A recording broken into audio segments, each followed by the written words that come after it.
Hello and welcome back to my channel. Today I'd like to show you the Fire and Ice portfolio. The Fire and Ice movie was put together through the collaborative efforts of Ralph Bakshi and Frank Frazetta. And Frank Frazetta is an artist who I have adored all of my life, ever since I was a young man.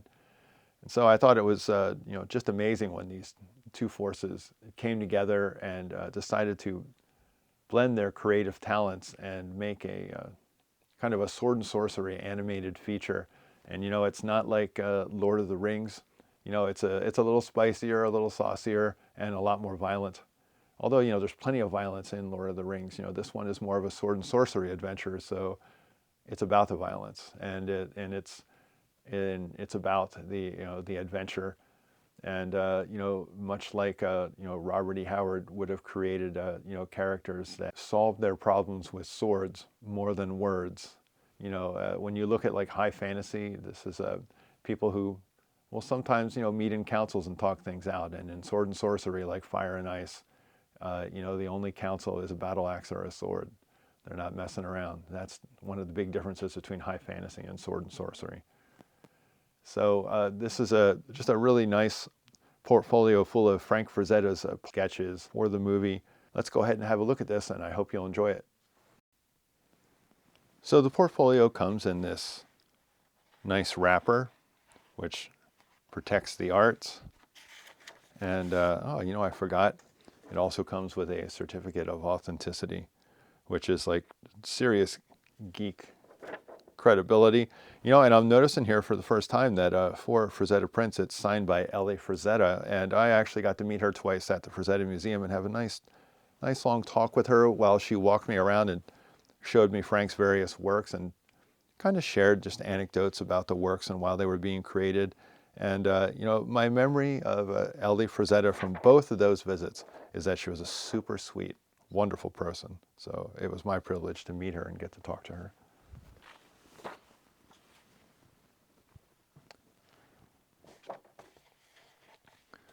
All right, so I'm going to go ahead and remove the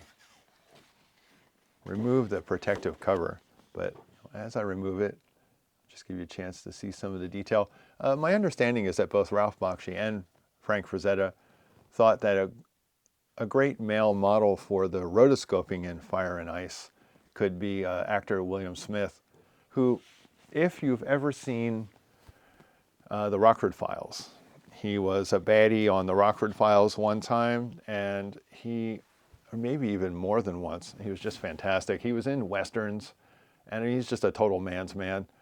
And he kept himself in amazingly good shape, especially at a time when not everybody was doing that way back when.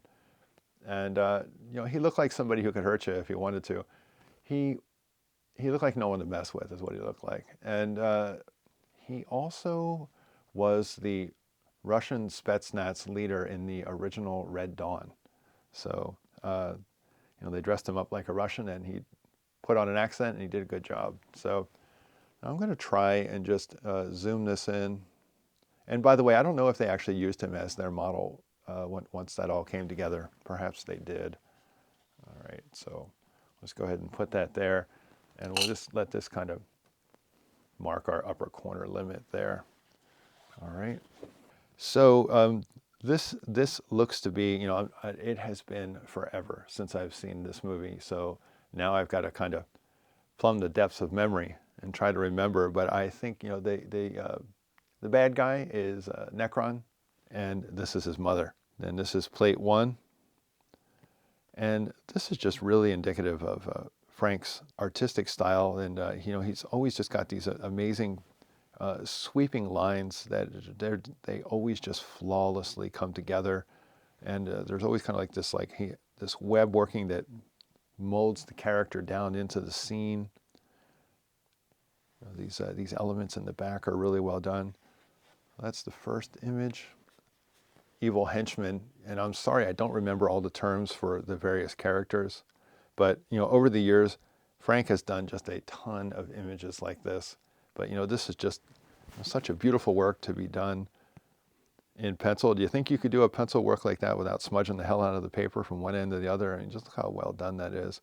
And there's so much depth and action and just furious gesture going on there. There's just your prototypical idea of, a rampaging army, the forces of Necron, the forces of ice.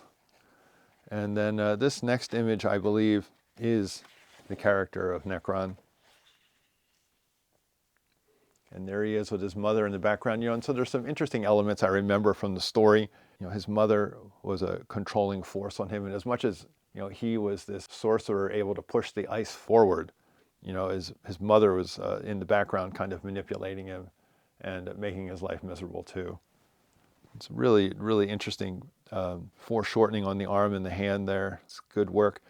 And, these characters pretty much look how they looked in the movie too. Even though these are preliminaries, they came out looking pretty much like this. So that is very well done.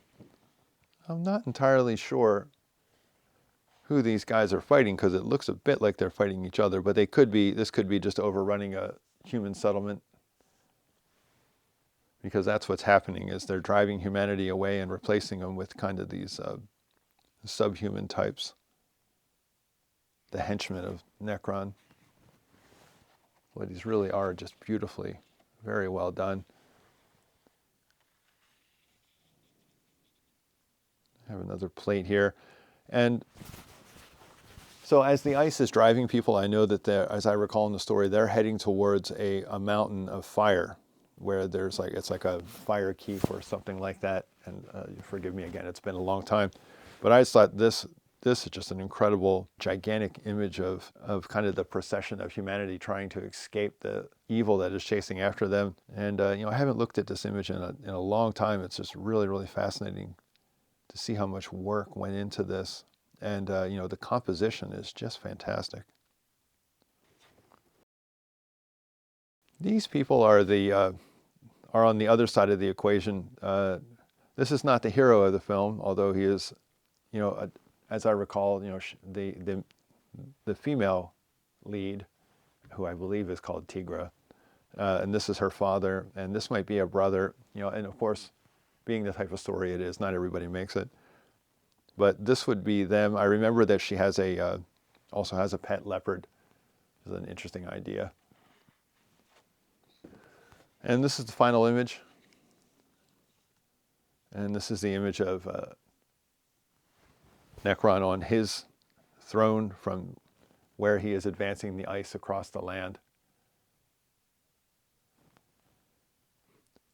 If you get a chance to check out Fire and Ice, I do recommend it. It's it's dated in the way that all things from that time period are, which is to say that it is wonderfully dated, and I recommend it. So there you go. That's the Fire and Ice portfolio. Thanks.